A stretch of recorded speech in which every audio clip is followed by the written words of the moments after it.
அன்பு வந்து செந்தில குத்தணும். செந்தில அன்பு குத்துனதை யாருமே பார்க்கக்கூடாது. அப்போ ஒன்று தூங்கும்போது குத்தணும். தூங்கும்போது குத்துனா அந்த பிளாக்ல இருக்கவங்க தான் குத்துனாங்கன்னு தெரிஞ்சிடும். இவன் தான் புதுசாக வந்தவன் மாட்டிக்குவான். இப்போது அந்த குத்த வைக்கிறதுக்கான சிச்சுவேஷனை க்ரியேட் பண்ணுறதுக்கு என்னெல்லாம் ட்ரை பண்ணுறோம். அப்போ வெளியே வரணும் எப்படி வர முடியும்? அதில் பெரிய லாஜிக்கலான விஷயம் என்னென்னா, யாருமே கேரம் வந்து அவுட்டோர்ஸ் ஆட மாட்டாங்க. அதை நம்ம கேள்வியாகவே வராத அளவுக்கு பிகினிங் எல்லாம் செட் பண்ணி வெளியே கூப்பிட்டு வந்துடும். ஸோ அப்போ என்ன பண்ணுறோன்னா, அவனை வெளியே கூப்பிட்டு வரதே ஒரு கேமாக மாற்றிடுறோம். அவன் வெளியே வரும்போதே நமக்கு பயம் வருது, ஐயோ வெளியே வரானே அப்படி இருக்குது. அது லாஜிக்கல் எரர். அது ஸோ வெளியே வர வைக்கிறோம். வெளியே வந்ததுக்கப்புறம் இப்போ இவன் குத்துனது தெரியக்கூடாது. அப்போ என்ன பண்ணலாம், அப்படியே சரி அந்த ஷாமியானை இழுத்துருவோம், கீழே இழுத்துட்டா மறைஞ்சிரும், தெரியாது. அப்போ ஃபுல்லாக இழுத்துட்டா கண்ணு தெரியாது, இருட்டாக இருக்குமே. அப்போ வேல்ராஜ் சார் நம்ம முதல் நாள் ஷூட் பண்ணும்போது கஷ்டமாக, அப்புறம் அடுத்த நாள் ஷாமியானில் ஓட்ட போட்டுக்கலாம் சார்னு வேல்ராஜ் சொன்னார். சரின்னு ஓட்ட போட்டோம், லைட்ஸ் வச்சோம். ஸோ இப்படி எனக்கு லாஜிக் வந்து எப்படின்னா, it's a personal way of looking at things only. எனக்கு ஒரு லாஜிக்கலாக இருக்கிற ஒரு விஷயம் என்னுடைய அடுத்த தலைமுறை சேர்ந்தவனுக்கு இருக்காது. என்னுடைய போன தலைமுறைக்கான லாஜிக் எனக்கு லாஜிக்காகவே தெரியாது.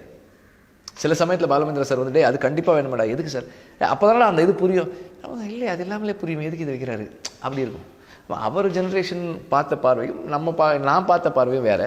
இப்போ என்னுடைய படங்கள் என்னோட அசிஸ்டன்ஸ் பார்க்கும்போது அவங்களுக்கு வேறு ஒன்று தெரியும். உள்ள ஒர்க் பண்ணும்போது சார் இது லாஜிக் இந்த தேவையில்லையே சார், இந்த லாஜிக்கல் எக்ஸ்ப்ளனேஷன் அப்படின்னு அவங்களுக்கு தோணும். எனக்கு வந்து என் படத்தில் இருக்க எதுவுமே பிடிக்காது. அதனால் நீங்கள் என்கிட்ட அதை கேட்கவே முடியாது. நான் வந்து என்னோட படம் முடிஞ்சதுக்கப்புறம் என்னோடய படத்தினுடைய ஒரு ஃப்ரேம் பார்க்க மாட்டேன். டெலிவிஷனில் சாங் வந்தால் மாற்றிடுவேன், அது கேட்கவே மாட்டேன். I don't like to see that.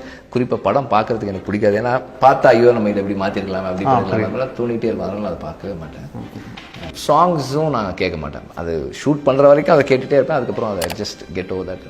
Shoot பண்ணும்போது, எடிட் பண்ணும்போது, டப் பண்ணும்போது, ஒர்க் பண்ணும்போது எனக்கு ரொம்ப பிடிச்ச சீன்ஸ் இது வரைக்கும் இந்த 5 படத்தில் மொத்தமே ஒரு 4 சீன் தான் வந்திருக்கு.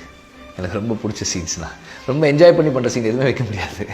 ஆனால் என்னடா அது சரி எடு அவ்வளோதான். ஒன்று தான், you're a surgeon there, you need to save the patient. சும்மா ஐயோ விரல் ரொம்ப அழகாக இருக்கு, இது எதுக்கு இந்த வீடியோக்கு மட்டும் என்ன எடுக்கிறேன், அப்படியே ஒரு குவார்டர் கட்டிங் சேர்த்து எடுக்க வேண்டியது தானே.